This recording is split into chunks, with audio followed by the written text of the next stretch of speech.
Bonsoir, Monsieur Bouger. Bonsoir, Monsieur Samari. Merci d'être avec nous. Je donne la parole tout de suite à Coralie Mollaret, notre journaliste politique, qui va vous poser la première question. Alors bonsoir Monsieur Bouger. Bonsoir, Madame Mollaret. L'actualité politique a été marquée par le renvoi en correctionnel de Franck Proust, le président de Nîmes Métropole, une collectivité dans laquelle vous siégez. Comment réagissez-vous ? C'est pas une situation anodine, un renvoi en correctionnel, parce que, évidemment, dans l'actualité, on s'en passerait bien, et j'imagine que Franck Proust aussi. Après, moi, j'ai pas envie de me situer sur le terrain judiciaire. C'est pas mon travail, la justice le fera, et puis Franck Proust a en conscience à choisir ce qu'il doit faire. Moi, c'est des questions politiques qui m'intéressent, et je m'aperçois, et c'est là où ça m'intéresse plus, qu'à l'échelle de l'agglomération, comme à l'échelle de la ville, on continue à reverser des compétences, où on délègue des projets d'aménagement à des sociétés publiques locales, comme la société Agathe, qui échappent, dont les décisions échappent. La société Agathe est une société d'économie mixte, mais oui, en fait, si vous faites Qui a référence... remplacé la CENIM. Oui, voilà, si vous faites référence à ça pour expliquer, Oui, c'est pardon, que dans pour expliquer. le chef d'inculpation de Franck Proust, c'est pour trafic d'influence et favoritisme, à l'époque où il était président de cette CENIM, notamment dans la vente de Voilà. terrains et de travaux. Et ce qui pose un problème politique, à mon avis, un problème de transparence, parce que, bon, nous, on l'a dit, on voulait que l'opposition rentre pour siéger, pour justement assurer cette fonction de transparence. C'est le rôle de l'opposition. Et puis, ça pose un problème de fond qui est la délégation de compétences et tout ce qui échappe au conseil communautaire dans son ensemble. On a juste des rapports d'activité Annuel. qui sont livrés chaque année, dont on prend acte d'ailleurs, mais finalement très peu de choses. Donc moi, c'est surtout là-dessus, et je constate que ni Franck Proust, ni Jean-Paul Fournier, ni d'autres d'ailleurs, n'ont remis en question ce fonctionnement qui, moi, m'interroge. C'est trop opaque pour vous, ce qui se passe dans ces sociétés ? Mais j'y suis pas, donc je peux pas le voir. Je dis juste qu'on essaye, en tant que force d'opposition à la ville, à l'agglomération, d'être utile. Et je pense qu'on le fait pour le bien de tous. Quand Sylvette Fayet, lors du dernier conseil d'agglomération, soulève le fait que on achète un terrain sur la zone de Magna Porta 2 fois son prix évalué par les domaines, ça pose un problème. Et donc je pense que le rôle des élus d'opposition, c'est ça. Et quand c'est délégué à des sociétés publiques comme ça, qu'on n'y est pas dedans, et ça crée Est-ce que de des manière doutes. plus large, la gouvernance Franck Proust vous semble aller dans le bon sens ? Est-ce qu'il consulte l'opposition ? Est-ce que vous travaillez de concert sur les projets de Nîmes Métropole ? Alors, il y a eu des éléments positifs avec la création de la conférence des présidents. Donc on se voit en réunion de présidents de groupe avant chaque conseil d'agglomération. Le comité de redressement nous a été ouvert pour qu'on puisse assister au débat. Donc, mais en même temps, on voit aussi des choses qui vont à l'encontre de ça. À la fois des annonces dans la presse avant que le conseil soit saisi, et puis visiblement au prochain conseil d'agglomération, des choix qui sont déjà faits avant que le comité de redressement ait pu observer et se positionner là-dessus. Donc il y a une envie d'ouverture peut-être. Dans la réalité, après, c'est pas toujours le cas. Mais qu'en est-il de votre positionnement à vous, puisque vous avez voté pour Franck Proust à la présidence ? Non. Vous êtes abstenu alors ? Non, on a voté, on s'est abstenu, oui. Vous êtes abstenu, oui. Mais qu'en est-il de votre positionnement politique à Nîmes Métropole ? Parce qu'un de vos élus, qui est aussi maire de Domessart, Bernard Clément, est dans cette majorité, puisqu'il est délégué au développement ferroviaire. Vous êtes quoi, dans l'opposition ou dans la majorité aujourd'hui ? On est dans le fonctionnement d'une agglomération. Et le fonctionnement d'une agglomération, c'est pas tout à fait le fonctionnement d'une commune. Donc il y a plus de participation des élus dans des projets intercommunaux. Et on veut être utile, parce que notre but aujourd'hui, qu'on soit dans l'opposition ou aux manettes en partie avec Bernard Clément sur la délégation des transports ferroviaires, c'est d'être utile. Cette opportunité lui a été donnée, nous a été donnée. On pense qu'on peut être utile sur ce terrain-là parce qu'on a beaucoup travaillé ces questions-là, on a beaucoup d'idées et voilà. Et donc, on ne peut pas attendre 2026 maintenant pour régler certains problèmes.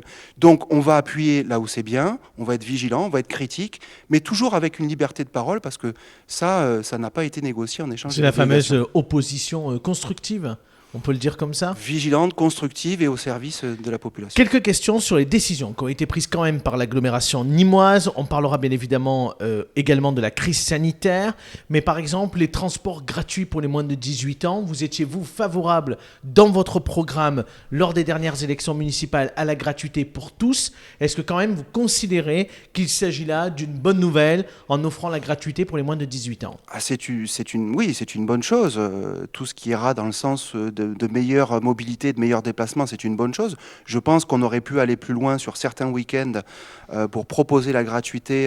Ça aurait été une mesure complémentaire de la gratuité du stationnement en centre-ville.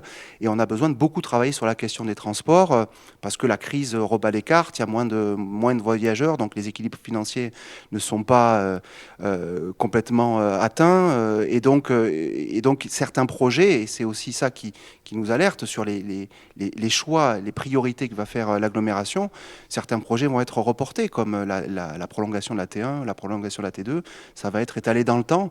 Et on pense que nous, la question des transports et des mobilités dans la ville et dans l'agglomération est une question essentielle pour le bien-être de la population, pour la question de l'attractivité, vous en avez parlé. Même si pendant cette crise sanitaire, il y a une inquiétude quand même de prendre les transports collectifs aujourd'hui. Sur la navette dédiée, qui a été mise en place pendant cette crise sanitaire. Vous trouvez que c'est une bonne idée pour les personnes âgées ? Tout ce qui peut permettre aux gens de sortir de chez eux quand ils le peuvent et quand la situation le permet, encore une fois, il s'agit aussi de respecter les précautions sanitaires, c'est une bonne chose. Après, il faudra évaluer si ce fonctionnement-là a été opérationnel, mais dans tous les cas, ça va dans le bon sens.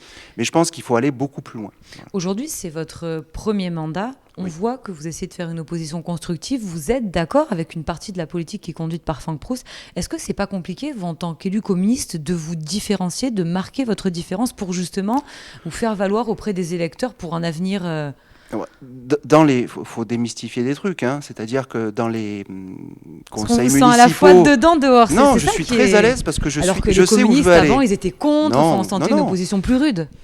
Je pense qu'on mène encore l'opposition et on porte la parole de toute la gauche à l'Assemblée municipale, à l'Assemblée communautaire, la gauche nîmoise. Et donc on le fait en conscience. Et quand ça va dans le bon sens, il faut le dire. Et il faut voter, il faut s'en féliciter. On l'a dit, mais ça a été déjà le cas avant. Il y a beaucoup de délibérations dans les précédents mandats qui étaient votées aussi, parce que quand c'est des délibérations de bon sens, on les vote. Oui, mais c'est le fait de ce schéma constructif qui parfois, du point de vue d'un électeur, peut être compliqué de lire exactement la proposition que vous... Notre boussole, ce sont les questions de solidarité, les questions écologiques et les questions démocratiques. Voilà. Justement, peut-être, Abdel, vous voulez certainement vous poser la question sur mais je t'en prie, la gestion de la crise sanitaire par l'agglomération nîmoise. Qu'est-ce que vous en pensez ? La gestion de la crise par l'agglomération ou globalement ? Par l'agglomération. Après, on dira un mot sur la ville de Nîmes, parce que vous êtes aussi élu de la ville de Nîmes de fait, mais par l'agglomération nîmoise. De fait, les collectivités ont joué un grand rôle dans la gestion de la crise. On l'a dit lors du premier confinement, on doit le redire maintenant. Des fois, elles n'ont même pas assez été associées, à mon avis, par le gouvernement. Elles ont dépensé beaucoup d'argent. Elles le font. Alors, il y a quelques aides économiques qui sont arrivées, avec notamment la suppression de la CFE à l'agglomération, donc ça c'est une bonne chose, même si après on aimerait peut-être des fois cibler un peu plus les aides, parce que si McDonald's reçoit cette baisse, je vois pas trop l'intérêt, alors que des petits restos et des petits cafés, on aurait peut-être plus besoin, mais globalement, ça c'est difficile. Franck Proust a fait le job dans la gestion de la crise sanitaire. Oui. Dans la gestion de la crise sanitaire, tous ceux qui étaient aux manettes des collectivités territoriales, franchement, dans la situation dans laquelle ils étaient, on ne peut pas leur jeter la pierre comme ça. Ça a été difficile. Je pense que maintenant, c'est l'intervention que j'ai faite au conseil municipal. On va en parler contre, justement. sur la question des budgets à venir, il faut prendre en compte la situation nouvelle qui est créée par la crise, notamment la situation sociale. Oui, parce qu'au conseil municipal, dans le cadre du rapport d'orientation budgétaire... De samedi prochain. De samedi dernier. Samedi dernier, oui. Ça m'arrive. Vous êtes une semaine de retard. Vous êtes positionné contre le tout tourisme. Qu'est-ce que ça veut dire concrètement ? On s'est positionné sur deux choses. D'abord, on a estimé que ceux qui nous étaient présentés, alors ça engage le débat budgétaire, donc j'espère qu'on sera entendu sur un certain nombre de points. On s'est opposé au fait qu'il nous semblait que la ville ne prenait pas assez en compte la situation sociale catastrophique. Les associations caritatives le disent, il y a 8 millions de personnes qui vont se servir dans des associations caritatives. On voit 25% de plus d'augmentation de personnes au secours populaire, enfin bref. Et on voit que Nîmes est déjà impacté par la pauvreté, donc je pense qu'il y a des projets qu'il faut différer, abandonner ou repenser, parce qu'on a besoin de mettre beaucoup d'argent. Comme le Palais des Congrès. Comme le Palais des Congrès, pour permettre aux gens de manger, parce qu'aujourd'hui on en est là. Il y a des gens qui ne mangent pas à leur faim. Est-ce que c'est vraiment comparable? Parce qu'aujourd'hui, le Palais des Congrès, c'est quelques dizaines de millions d'euros. Le budget d'investissement de la ville de Nîmes, c'est 50 000 euros. Ça va permettre de donner du travail aux personnes. C'est aussi un facteur qui permet de sortir de la précarité. Ça, on le verra. Et je pense qu'on peut repousser un petit peu les études. Et là, il y a une urgence. Et donc, il faut répondre à l'urgence. Donc, c'est ces questions-là qu'on veut poser. Et sur la question du tout-tourisme, pour vous répondre, on constate qu'aujourd'hui, la ville de Nîmes, comme l'agglomération, construit son attractivité sur le tourisme, et on parle d'attractivité comme si tout allait venir de l'extérieur. Un, ça ne marche pas, parce que ça fait des années qu'on le fait, et deux, on oublie le regard des Nîmois, on oublie la vie des Nîmois, et aujourd'hui, il y a plein de gens qui peuvent être aidés à Nîmes. Il y a des projets d'économie sociale et solidaire, il y a des projets de co-construction économique, bref, il y a plein de choses à faire, et on est toujours bloqué dans ce modèle-là, et je trouve ça dommage, parce qu'on voit que ça ne marche pas en plus. Vendredi, le département du Gard va élire son nouveau président. Monsieur Bouget, quel regard vous portez sur cette élection ?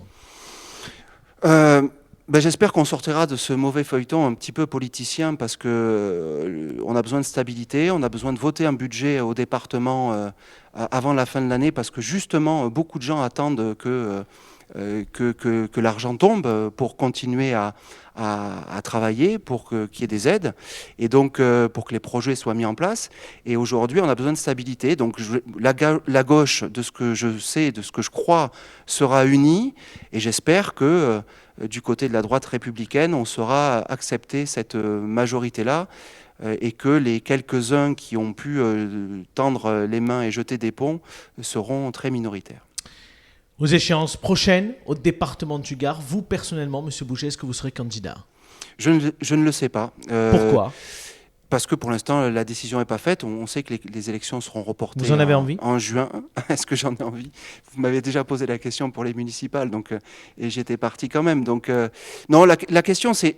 il faut réussir l'union, parce qu'on sait que le mode de scrutin ne permettra pas d'être divisé. Il faut avoir un beau projet pour permettre que ce département reste un bouclier social, et on n'a pas envie que la droite demain s'empare de ce département, parce qu'on sait ce qu'elle peut faire comme dégâts socialement.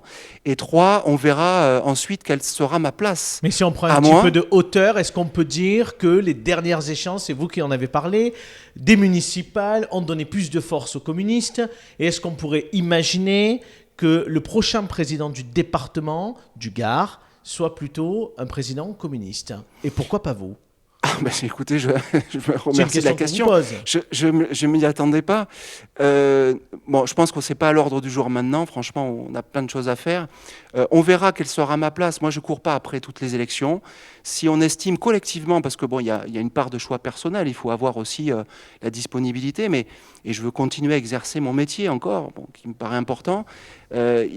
Quelle sera ma place à moi dans ce cadre-là sur Nîmes ? C'est une question qu'on doit se poser collectivement, mais en tout cas, il faut qu'on soit très offensif. Mais vous ne vouliez pas être les porteurs d'eau des socialistes cet été ? Ah, ça vous avez plu cette expression. La question, et je pense d'ailleurs qu'une deuxième place à une communiste aurait peut-être permis de débloquer les 9 voix qui manquaient. En tout cas, pour conclure, peut-être ce qu'on peut dire sur les départementales, c'est que votre rôle va être central, du fait que vous êtes secrétaire départemental du Parti communiste, et qu'il va falloir réaliser l'union si vous voulez conserver la collectivité, et ne pas faire ce qui s'est passé en 2015, où on avait des fois 2 ou 3 candidats de gauche. On était dans une situation différente. On était sous un gouvernement avec une majorité socialiste que nous combattions à l'époque. Oui, mais des fois, l'union avec les communistes, c'est compliqué.